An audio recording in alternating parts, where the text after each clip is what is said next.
অনুব্রত মণ্ডলের পর ফের তৃণমূল নেতার নিশানায় বোলপুরের আইসি। সোশ্যাল মিডিয়ায় লিটন হালদারের উদ্দেশ্যে অশালীন মন্তব্য করে বিতর্কে তৃণমূলের টিএমসিপি নেতা। অভিযুক্ত বিক্রমজিৎ সাউ অনুব্রত ঘনিষ্ঠ বলে পরিচিত। আইসিকে তোলাবাজ বলে আক্রমণ, যদিও পরে চাপে পড়ে পোস্ট ডিলিট করে দেন উঠতি তৃণমূল নেতা।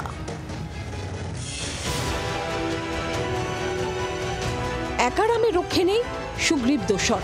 দুদিন আগেই ভাইরাল হওয়া কেষ্টমণ্ডল ও বোলপুরের আইসির কথোপকথনের একটি অডিও ঘিরে তোলপাড় রাজ্য রাজনীতি।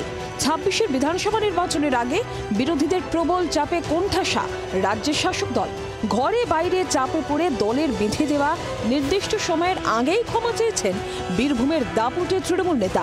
তবুও যেন শিক্ষা হচ্ছে না নেতাদের। অডিও বিতর্কের রেশ কাটতে না কাটতেই ফের বোলপুরের আইসিকে আক্রমণ টিএমসিপি নেতার। অনুব্রতর হয়ে ব্যাট ধরতে দেখা গেল বিক্রমজিৎকে। এই আইসি দুর্নীতিগ্রস্ত। বোলপুর থানার আইসি প্রত্যেকটা বালি মাফিয়া, পাথর মাফিয়াদের সঙ্গে যোগসূত্র বজায় রেখে কাজ করে। এই লিটন হালদার এবং তার কুকর্মের জন্য বোলপুরের গরিব সাধারণ মানুষদেরকে আজকে ভুগতে হয় বিনা কেসে। বিক্রমজিৎ সাউ অনুব্রত ঘনিষ্ঠ বলেই পরিচিত। সোশ্যাল মিডিয়ায় কেষ্টমণ্ডলকে ব্র্যান্ড বলেও আখ্যা দিয়েছেন তিনি। আমার মনে হয় এই লিটন হালদার অনুব্রত মণ্ডল নামক যে ব্র্যান্ডকে দমানোর চেষ্টা করে।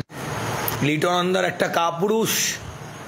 লিটন হালদার বাপের বেটার দম হলে লিটন হালদারকে বলছি, বোলপুর থানার আইসিকে, যে তোমার যদি বুকের পাটা থাকে, দম থাকে, সত্যি কথাটা তুমি বালিঘাট থেকে তুমি সাধারণ মানুষকে নিয়ে যে ছিনিমিনি খেলেছো বোলপুর শহরের, তুমি অনুব্রত মণ্ডল নামক শক্তিকে তুমি তোমার অপকর্মের মাধ্যমে দমানোর চেষ্টা করেছো।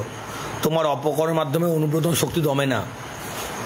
তুমি চেষ্টা করেছো এডিটিং করে তার ভয়েসটাকে তুলে আনার। এই পোস্ট প্রকাশ্যে আসতে ফের শুরু হয়েছে বিতর্ক। যেমন ঝাড়টা তেমন বাস, যেমন মমতা বন্দ্যোপাধ্যায় তেমনই অনুব্রত, তেমনই তার দলের ছাত্র বৈষয়িক নেতাগুলো।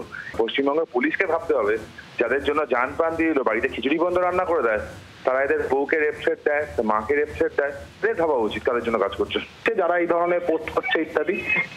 মুশকিল হচ্ছে পুলিশের ভূমিকা, প্রশাসনের মর্যাদা আজকে কোন জায়গায় গিয়ে পৌঁছেছে, এখানে এই ধরনের দু পয়সার গুন্ডারা আর তার থানাপোনারা খুলেআম প্রশাসনের পরিবারের মানুষজনদেরকে এভাবে কদর্য আক্রমণ করতে পারে এবং তারপরে পুলিশ মন্ত্রী চুপ করে বসে থাকে। সমালোচনা ঝড় ওঠায় চাপে পড়ে পোস্ট ডিলিট করে দেন উঠতি তৃণমূল নেতা। কিন্তু প্রশ্ন হচ্ছে, তার এত সাহস হয় কি করে? গুরুকে দেখেও কি শিক্ষা হয়নি? পুলিশ কেন এখনো বিক্রমকে ডেকে পাঠায়নি সেই প্রশ্ন উঠছে। দল কি এরপরও মুখ বুজে থাকবে? প্রসেনজিৎ মালাকারের রিপোর্ট, জি24 ঘন্টা।